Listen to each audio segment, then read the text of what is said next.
महाराष्ट्र शासनाचा भोंगळा कारभार, लसीकरणाबाबत हलगर्जीपणा, लहान मुलं आता 1.5 वर्षांच्या मुलाचे 9 महिन्याचं बाळ असताना त्यांना लस देण्यात नाही आली, 3 महिने लेट झाले.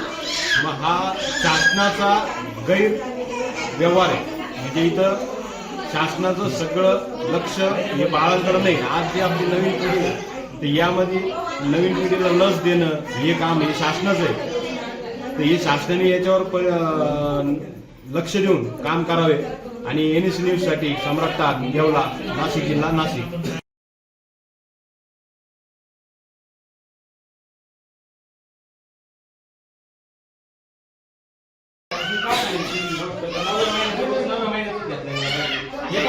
Social justice for international civil right council, Atul Namdev Pagare, Nashik जिल्हा जनरल सेक्रेटरी. येवला तालुक्यातील नागडा येथील अंगणवाडीमध्ये लसीकरणाच्या बाबतीत झालेला गैरप्रकार उघडकीस आलेला आहे. संबंधित या गावच्या रहिवासी धिवरताई यांच्या मुलाला 9व्या महिन्यात जो डोस द्यायला पाहिजे होता तो ॲक्च्युली आज मुलगा 12 महिन्याचा झाला आहे, तरी मुलाला 12व्या महिन्यात आज डोस देण्यात आलेला आहे. सदर महिलेला 3 महिन्यापासून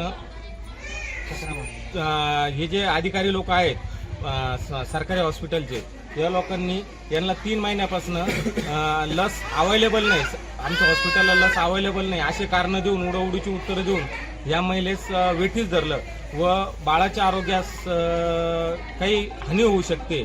जो 9व्या महिन्याचा डोस आहे तो आज 3 महिने लेट झालेला आहे. या संदर्भात आपण त्यांच्याशी बोलू नेमकी काय प्रकार घडलेला आहे. ताई, या जो प्रकार झाला आहे या अंगणवाडीमध्ये, तुम्हाला जे सरकारी हॉस्पिटलचे जे कर्मचारी त्यांनी काय सांगितलं तुम्हाला? 3 महिन्यापासून येते सर मी इथं. 3 महिन्यापासून ते म्हणता का डोस आलेला नाहीये भाऊ, इथं अवेलेबल नाहीये डोस, पुढच्या महिन्यात या, पुढच्या महिन्यात. 3 महिन्यापासून ते असंच उत्तर देत आहे. बाळाला किती महिन्याचा डोस द्यायचा होता? तो 9व्या महिन्याचा डोस द्यायचा होता सर, पण आता तो त्याला 12वा पूर्ण झालेला आहे. 12 महिन्याचा पूर्ण झालाय आणि 9व्या महिन्याचा डोस तुम्हाला 13व्या महिन्यात दिलाय. 13व्या महिन्यात दिलेला आहे, म्हणजे 1 वर्ष. आणि त्याचा पुरावा या ठिकाणी जो सरकारी त्यांचं डोस कार्ड आहे याच्यावर आजचा 9व्या महिन्याचा जो आहे तो आज 4/10/2024 रोजी देण्यात आलेला आहे. हा हलगर्जीपणा बाळाच्या जीवितास धोका निर्माण करू शकतो.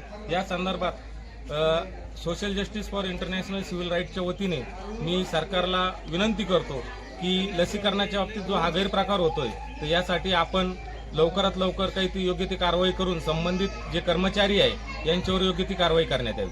धन्यवाद.